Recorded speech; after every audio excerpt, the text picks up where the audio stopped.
জানা গিয়েছে সেই নারী শিক্ষার্থীরা ছিলেন পাশের আরেকটি বিশ্ববিদ্যালয় স্কলার্স ইউনিভার্সিটির ছাত্রী। জড়িত দুজন মেয়ের বিষয়ে ইউনিভার্সিটি অফ স্কলার্স অথরিটির কাছে চিঠি দেয় প্রাইম এশিয়া ইউনিভার্সিটি।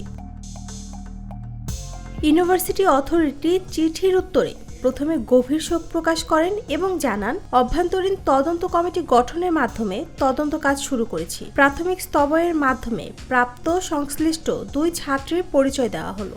একজন ফাতেমা তাহসিন ঐশী, ব্যবসা প্রশাসন বিভাগ; দ্বিতীয়জন ফারিয়া হক টিনা, ইংরেজি বিভাগ। তদন্ত চলাকালীন সময়ে আমাদের প্রক্টোরিয়াল কমিটির সদস্যগণ ওই দুইজন ছাত্রীর সাথে যোগাযোগ স্থাপনের চেষ্টা করে ব্যর্থ হয়েছেন, তাই সরাসরি তাদের কোনো বক্তব্য এখনো পাওয়া যায়নি। কিছু বাহ্যিক অবস্থা বিবেচনা করে তদন্তের ফলাফল অথবা পুলিশি কোনো তদন্তের রিপোর্ট হাতে না পাওয়া পর্যন্ত তাদের ছাত্রত্ব সাময়িকভাবে স্থগিত করা হয়েছে। তদন্ত সাপেক্ষে তাদের বিরুদ্ধে আনীত অভিযোগ প্রমাণিত হলে তাদের ছাত্রত্ব স্থায়ীভাবে বাতিল করা সহ অন্যান্য কার্যকরী পদক্ষেপ গ্রহণ করা হবে।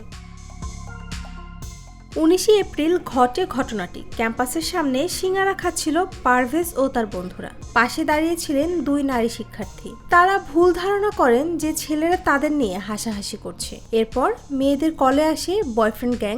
প্রথমে বাগবিতণ্ডা, এরপর বিশ্ববিদ্যালয় কর্তৃপক্ষ মিটমাট করে দিলেও তা যেন তাদের মন মতো হচ্ছিল না। ক্যাম্পাস থেকে বের হওয়ার সময় ছুরি নিয়ে হামলা করে পারভেজকে হত্যা করে তারা। সেই হত্যায় জড়িতদের মধ্যে 3 জনকে রিমান্ডে নেয় পুলিশ।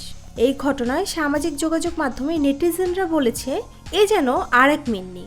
আবার কিছু নেটিজেন সেই আয়াতটি মনে করিয়ে দিয়েছে, নিশ্চয়ই নারীর ছলনা ভয়ঙ্কর। নুসরাত জাহান শম্পা, নিরপেক্ষ নিউজ ডেস্ক।